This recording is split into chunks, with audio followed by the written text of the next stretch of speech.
Hello everybody. So if you guys saw my video earlier today, I used this really interesting Hisuian, Samurott, Zamazenta, Harry Styles, aka Sneasler team on the ladder, and I actually just hit top 500 with it.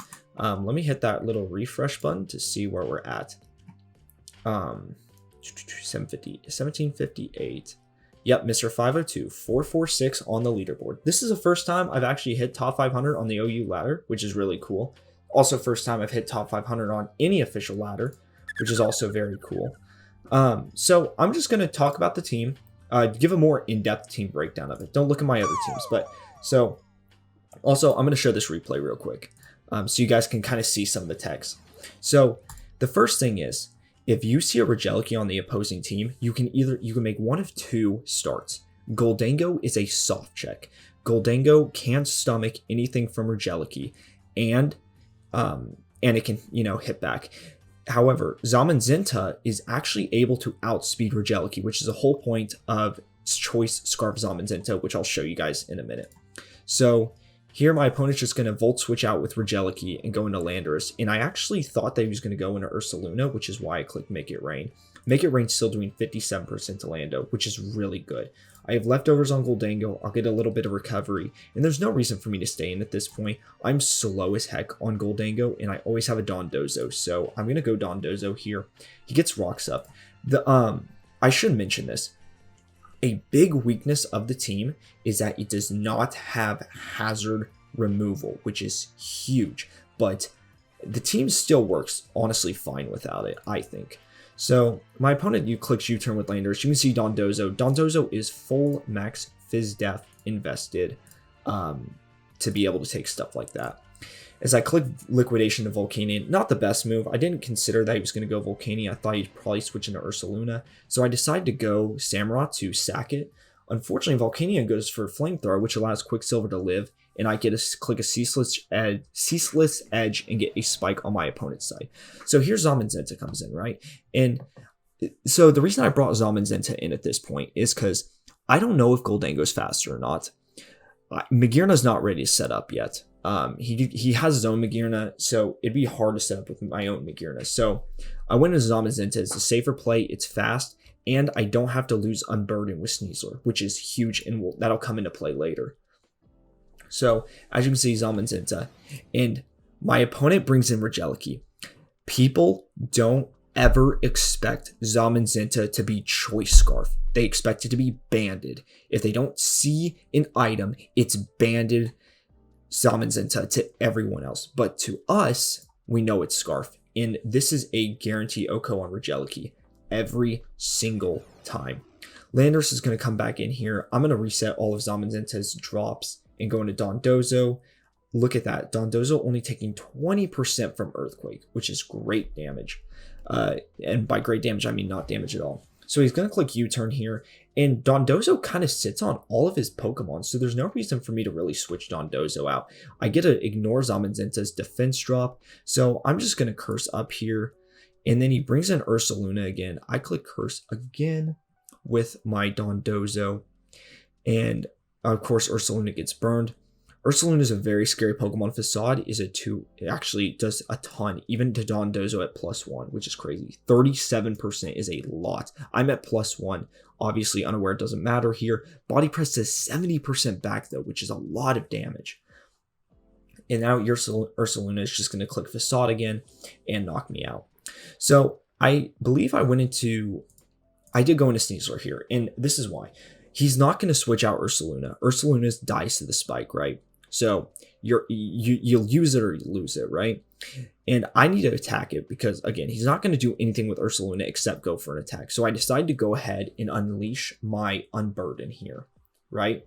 And I unleash Unburden because close combat drops my attacks, and I get a Wide Herb resets those. And so I actually made a mistake here. What I should have done is I probably should have clicked oh my gosh, Dire Claw on Ursaluna. Dire Claw was a guaranteed kill, even though it's a not very effective hit. And then I wouldn't have had to worry about my Landorus dropping my attack, and that would have made this in game a lot easier. But we actually make up for it here. We go for a crazy Swords Dance into Tera Fighting as my opponent clicks Earthquake. And I lived out with 9 HP. It did 85%. I figured I probably would. So anyway, we're just going to click Close Combat with Harry Styles. And I just need to stop calling this thing Harry Styles. I clicked Close Combat because it was still my strongest move against Landorus. With Tera, it was by far my strongest move at a base 120 power compared to Shadow Claw's base 70 power. Because I am Tera, so I did 2 times instead of a 1.5 stab boost. Magearna's obviously a very clean 2-hit KO here, and now he goes into Zamazenta. I just clean Zamazenta up. He's already wasted his defense raise, and so he just dies. And my opponent's wondering what the heck happened here.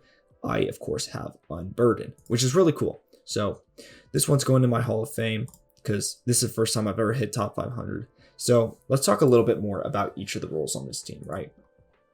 Sneasler is obviously one of the stars of the show, one of the biggest stars. I want to, Dire Claw is a great move, 50% chance to sleep, poison, or paralyze the target.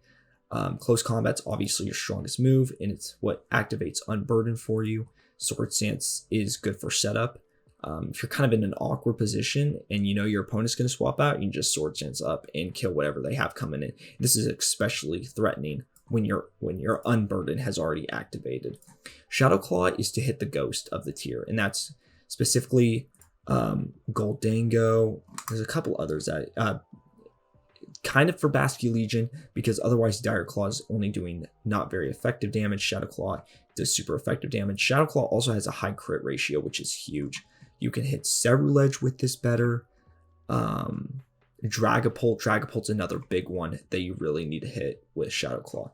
So Shadow Claw is going to be your third move, and I think it's the best. You can also do Tera Flying Acrobatics. That's an option. I haven't really explored it much, but you can try it out. Samurott Hizuian, Choice Banded, Sharpness. This is just an all-out attacker. Ceaseless Edge never fails to get you momentum in the game because at the very least, you're getting a spike up on the opponent, right? I'm currently running Razor Shell because of that nice 50% chance to lower the target's defense by 1, but Aqua Cutter is also a really good option here as it has a high crit ratio and it always hits. So it depends how badly you want that extra 5 base power, but Razor Shell, Aqua Cutter is more like a good 1 burst where you can just hope you get the crit, whereas Razor Shell is more like, okay, battle of attrition here. Sacred Sword's just good for hitting things, especially Magearna. X Scissor, I don't think I've clicked X Scissor once actually. So you might want to consider putting like some like knockoff or Sucker Punch in the slot instead actually. Now, Zamazenta is the funniest and my favorite Pokemon on the squad. And why is this? No one expects it to be Choice Scarf. As we saw in that last game, Reggie Alecki was not ready for the Choice Scarf. Even at Adamant, you could even run less than 252 on this thing. You could run, oh gosh, the exact number is escaping me, but 548. So you need to be running 369, I think. No, even less than that, 366. You can run as little as 366 and you would still outspeed Fragility. So Choice Scarf Zamazenta has already been a little outdated because Regeliki actually just got banned from OU. It still is useful, and I'll explain why, but that is unfortunately a huge part of why you run Choice Scarf Zamazenta that just got axed. So I thought I should bring this up. If you guys want more info on that, click up in the top right corner for a full Regeliki ban and why video. However, Zamazenta also has another function on the team, which is killing Basque Legion in the rain, which if you run max speed, you always outspeed Swift Swim Basque Legion, which is amazing. Crunch does a good 80% to them, and then you can have Dondozo safer switch in. So Psychic Fangs is for Toxapex, Wild Charge is for Pellet Kinetics. Most of the time, though, you're just going to be spamming Close Combat and Crunch. Crunch for your Ghost and Close Combat for literally anything. Tera Fighting, just to help increase that Close Combat damage. As you can see, I have 3 Tera Fighting Pokemon on this team, which is a bit unusual, but again, it's worked for me so far. Magearna, Tera flying to dodge earthquakes and ground type moves. Those have been a huge problem for me, but Tera flying allows me to dodge those. What is the point of my EV spread? So at 211, you're outspeeding Adamant Azumarill, you're outspeeding Adamant King Bisharp, wow. King Gambulus. Sorry, I pulled an all-nighter, so I'm a little bit tired, so I apologize if I missay anything. So you outspeed those without any speed investment, and at +2, you outspeed all of the relevant OU Pokemon. So you can't outspeed Electrode, but you can outspeed Dragapult, which is a big thing. 211 allows you to outspeed Dragapult by 1 point after 1 shift gear, which I think is pretty big, because then you can Calm Mind, or you can just Drain and Kiss it, depending on what the situation calls for. Goldango is the glue to this team. Hold up. My little brother apparently is up and sneezed, so sorry about that, folks. I am back home after all. Anyway, so Thunder Wave is huge actually on Goldango. It allows you to stop sweepers. I've been using it against Magearna, Volcarona, Dragonite. Goldango is a great option as well to fight Glamoras, because Thunder Wave allows you to paralyze wow, what is its name? Dude, I'm seriously so blanking right now. Holy cow. Glamora, yeah, Glamora. So you Thunder Wave the Glamora with this amount of HP. As long as it's not running choice specs, you always live in Earth Power from Glamora. And so you can Thunder Wave it, and then you can click Recover and recover until they get paralyzed. And then Shadow Ball is usually a 2-hit KO. You could actually mess around with the EVs a little bit if you want to confirm that. I prefer max defense, so you could also run Spadef on this thing to make it a better counter to Regelikey, but I also have Terra Ground on it to just make sure it's a good counter to Regelikey, honestly. And then Dondozo. Dondozo is really good. You need physically defensive Pokemon, especially in this meta right now. And you might be looking at why am I running 29 IVs? You might be thinking, right? Why are you running Relaxed Nature? So Trick Room can be a problem for this team, right? And Dondozo is such a good answer to Ursaluna. So with 93 and a minus nature, you're actually able to outspeed Ursaluna under Trick Room, guaranteed.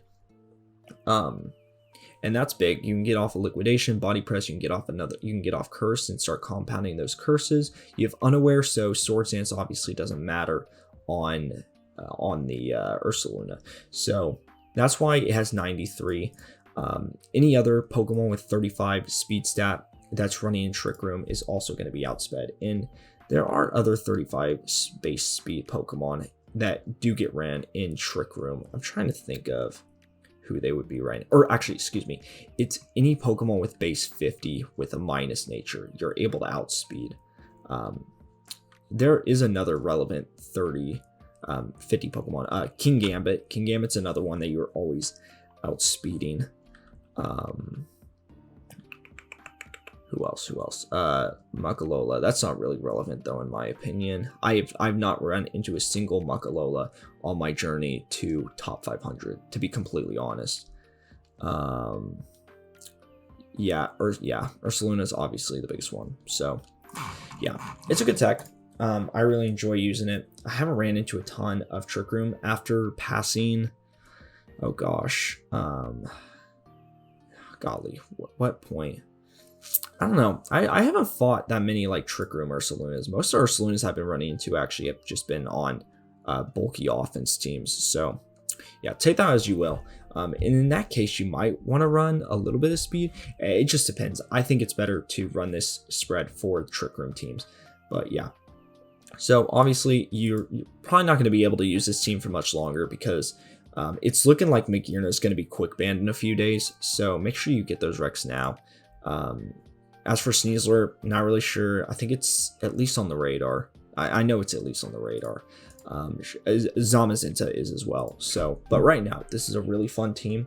The meta is very aggressive right now in terms of just like how hostile it is because it's so chaotic, but this team does really good right now with it all. So yeah, that's my analysis. Thank you all very much for watching. I hope you learned something new. If you want to try this team out, it'll be in the Pokepage, or it'll be in the description. There'll be a Pokepage down below as always. And thank you all for watching, and I'll see you next time. Peace.